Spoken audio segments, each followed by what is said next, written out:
بسم اللہ الرحمن الرحیم۔ السلام علیکم، میں ہوں محمد فہیم۔ 24 نومبر کو پاکستان تحریک انصاف کی فائنل کال تھی اور پاکستان تحریک انصاف نے ثابت کیا کہ یہ ان کی فائنل کال ہی ہے، کیونکہ نہ تو وہ واپس پلٹنے کے لیے گئے تھے اور نہ ہی انہوں نے وہاں پہ اپنی جانیں دینے سے گریز کیا۔ لیکن وفاقی حکومت نے جس طرح سے پاکستان تحریک انصاف کو وہاں سے نکالا،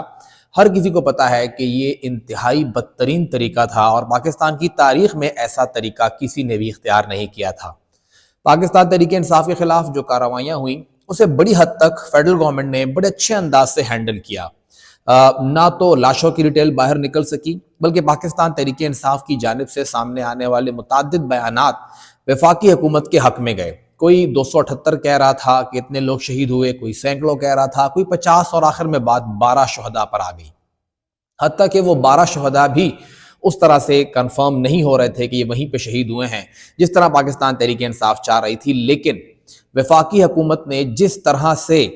آپریشن 26 نومبر کے آپریشن کو ہینڈل کیا، میڈیا کنٹرول کیا، ہسپتالوں میں کرفیو لگایا، معلومات باہر آنے نہیں دی، اب خود ہی اس کو اپنے ہاتھ سے خراب کر رہی ہے۔ وہ وفاقی حکومت جس نے یہ دعویٰ کیا تھا کہ ایک گولی بھی نہیں چلی اور پاکستان تحریک انصاف کا ایک بھی ورکر نہ شہید اور نہ ہی زخمی ہوا، بلکہ وہ خود وہاں سے بھاگ گئے، ان کے رہنما بھاگ گئے اور صرف لاٹھی چارج اور شیلنگ سے وہ لوگ بھاگے ہیں، اب خود وفاقی حکومت یہ مان رہی ہے کہ ہاں جی 26 نومبر کی رات کو ڈی چوک یا اسلام آباد کے اس آپریشن کی جگہ پہ بلو ایریا کے پاس جو علاقہ بھی تھا وہاں پر فائرنگ ہوئی ہے اور اس فائرنگ سے لوگ شہید بھی ہوئے ہیں اور لوگ زخمی بھی ہوئے ہیں۔ اور پھر بی بی سی کی رپورٹ نے جو کچھ سامنے رکھا، ابھی تک جو حتمی تعداد ہے وہ سامنے نہیں آ سکی ہے، لیکن کچھ آزاد ذرائع جس طرح طاہر حسین صاحب نے ویڈیو کی، انہوں نے بتایا، متی اللہ صاحب اب تک ان کی ویڈیو سامنے نہیں آ سکی ہے، وہی ویڈیو بنائیں گے جتنا ڈیٹا انہوں نے اکٹھا کیا ہے، تو بات سینکڑوں تک جا رہی ہے، درجنوں سے بات نکل رہی ہے، اتنے لوگ شہید ہوئے ہیں، گو کہ ہر ایک بندے کی شہادت، ہر ایک بندے کی جان جو ہے وہ قیمتی ہے، لیکن بڑی تعداد میں لوگ وہاں پر نشانہ بنے ہیں۔ حسن ایوب صاحب کی ٹویٹ میں انہوں نے کہا کہ جی 100 سے زائد لوگوں کے سر کھول دیے گئے ہیں، تو یہ تو وہ خود مان رہے ہیں کہ ہاں جی وہاں پہ گولیاں چلی ہیں۔ اب ان گولیوں کو وفاقی حکومت بھی مان رہی ہے۔ 26 نومبر کو جو کچھ ہوا، آج 1 نومبر کو وزارت داخلہ کا ایک پریس ریلیز آیا، اس میں انہوں نے کہا جی کہ حملہ آور جو آئے تھے، جو مظاہرین آئے تھے، وہ خود گولیاں چلا رہے تھے۔ پھر عطا تارڑ صاحب نے ایک بہت لمبی چوڑی پریس کانفرنس کر دی اور اس میں بھی انہوں نے کہا کہ ہاں جی گولیاں چلی ہیں اور انہوں نے خود گولیاں چلائی ہے، اپنے ورکرز کو انہوں نے خود مارا ہے، ہم نے تو کچھ نہیں کیا۔ تو جب یہ لوگ وہاں پہ گولیاں چلا رہے تھے تو اس وقت قانون نافذ کرنے والے ادارے کیا کر رہے تھے؟ اتنا بھاری اسلحہ جب لایا جا رہا تھا تو اس وقت تک یہاں پہ پولیس کیا کر رہی تھی، رینجر وہاں تعینات ہے وہ کیا کر رہی تھی، جتنی بھی انٹیلیجنس ایجنسیاں ہیں وہ کیا کر رہی تھی؟ وفاقی حکومت خود ہی اپنے بیانات کو تبدیل کرتے کرتے یہ معاملہ خراب کر رہی ہے اور یہ ان کے گلے کا پھندا بننے جا رہا ہے۔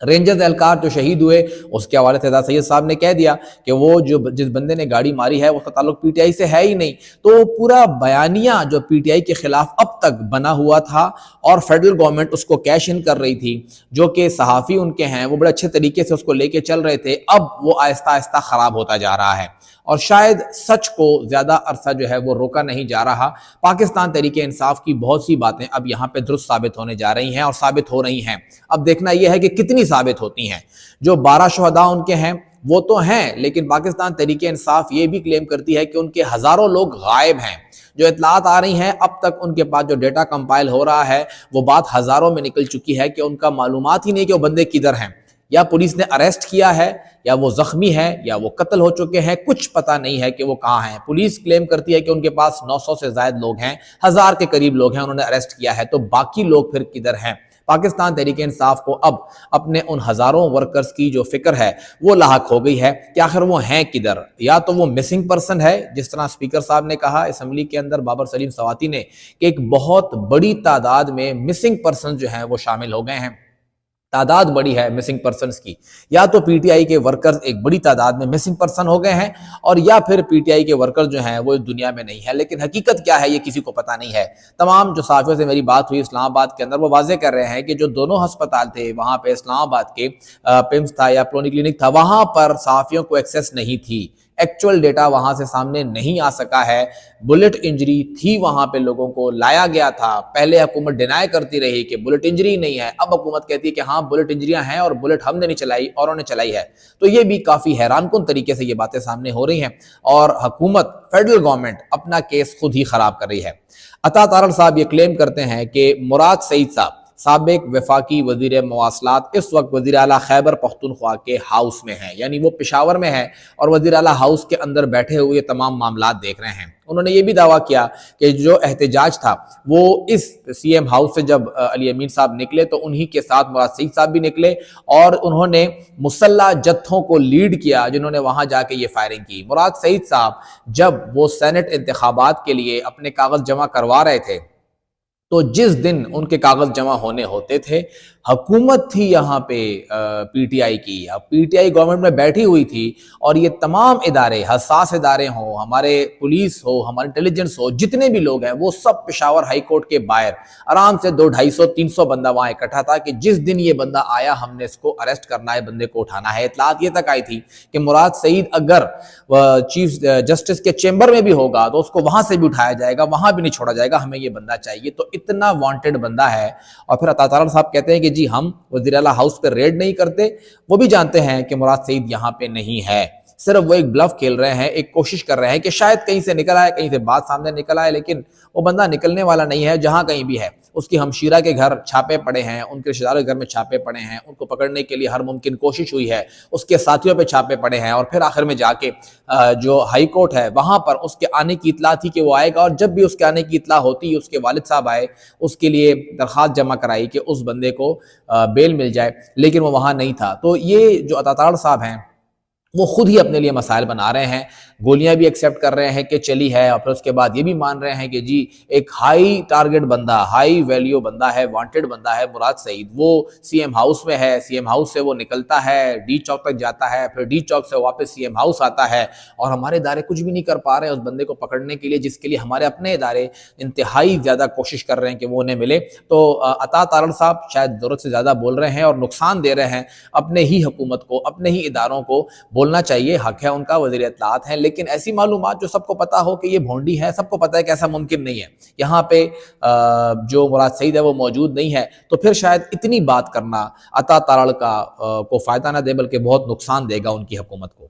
پاکستان پیپلز پارٹی کا ویسے ہی خیبر پختونخوا میں وجود جو ہے وہ سکڑتا جا رہا ہے, اور بات جہاں پہ حکومت بنانے کی تھی, یہاں پہ 2 بار ان کے وزراء اعلیٰ آئے, پھر ایک مرتبہ وہ ANP کے ساتھ حکومت کے اتحادی رہے, تو ان کی تعداد کم ہوتے ہوتے اس ایوان کے اندر 3-4 MPs تک آ گئی, اور ان 3-4 MPs کے انتخاب پر بھی سوالیہ نشان ہے کہ یہ فارم 45 کے ہیں یا فارم 47 کے ہیں, اور جو بچی کچھی پیپلز پارٹی ہے اس کو بھی اب اور دھچکا لگا ہے. Pakistan Peoples Party Peshawar city کا ایک تقریب تھی, یوم تاسیس کی تقریب تھی, 57 سال ہو گئے ہیں پیپلز پارٹی کو, اور وہاں پر موجود تمام سٹی کے کارکنوں نے موجودہ صوبائی قیادت محمد علی شاہ باچا اور ان کی کیبنٹ کے اوپر عدم اعتماد کر دیا ہے, اور یہ کہہ دیا ہے کہ ان کی جانب سے جو پشاور سٹی کی تنظیم بنائی گئی ہے ہم ان کو نہیں مانتے. ذوالفقار افغانی صاحب پہلے بھی پریزیڈنٹ تھے, اب بھی ہیں, اور وہ خود کہتے ہیں کہ میں بھی نہیں مانتا. جو ہمایون خان صاحب کے ٹائم کے اوپر 31 رکنی کابینہ بنی تھی, صرف اسی کابینہ کو ہم مانتے ہیں اور کسی کو نہیں مانتے, اور ہم نے خود ہی اس کیبنٹ کو,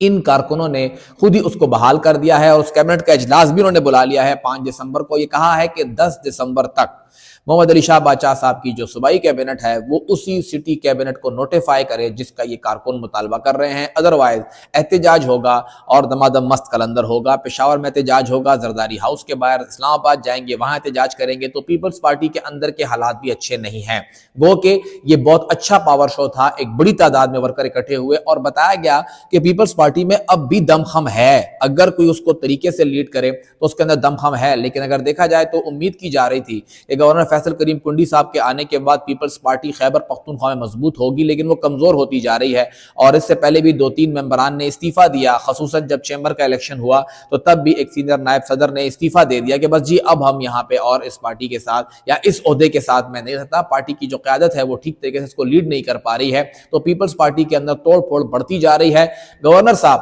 نہ تو پارٹی کو وقت دے پا رہے ہیں اور نہ ہی انتظامی امور دیکھ رہے ہیں, بلکہ وہ علی امین گنڈاپور صاحب کے جو ڈائلاگز ہوتے ہوتے ہیں اس کے مقابلے میں اپنا ڈائلاگ دیتے ہیں اور ڈائلاگ بازی چل رہی ہے گورنر اور وزیر اعلیٰ کے درمیان، اور پیپلز پارٹی اس ڈائلاگ بازی کے اندر سسک رہی ہے اور یہاں پہ وہ اپنی بقا کی جنگ لڑ رہی ہے اور ورکر ہی جنگ لڑ رہے ہیں، کیونکہ ایک بہت بڑا گیپ نظر آ گیا ہے۔ چند جو مخصوص لوگ ہیں وہی گورنر ہاؤس کے اندر بیٹھتے ہیں، ان کی یہاں پہ یاترا ہوتی ہے اور پھر کہا جاتا ہے کہ تمام ورکرز گورنر ہاؤس میں ہیں، گو کہ صرف گورنر ہاؤس میں بیٹھنا نہیں ہے بلکہ ان تمام جو پولیٹیکل امور ہیں اس کا حل بھی نکالنا ہے۔ اگر پارٹی کے اندر ٹھیک ہے جمہوریت نہیں ہے، آمیریت ہی ہے، ہر کسی کی اپنی مرضی ہے، اپنی مرضی کا بندہ لگاتے ہیں تو مرضی کا بندہ لگائیں، لیکن ایسا بندہ لگائیں جو کم سے کم کارکنوں کے ساتھ لنک تو ہو۔ پشاور سٹی کی تنظیم نے جو علم بغاوت بلند کیا ہے، اب دیکھنا یہ ہے کہ اس کو وہ کس حد تک لے کے جاتے ہیں۔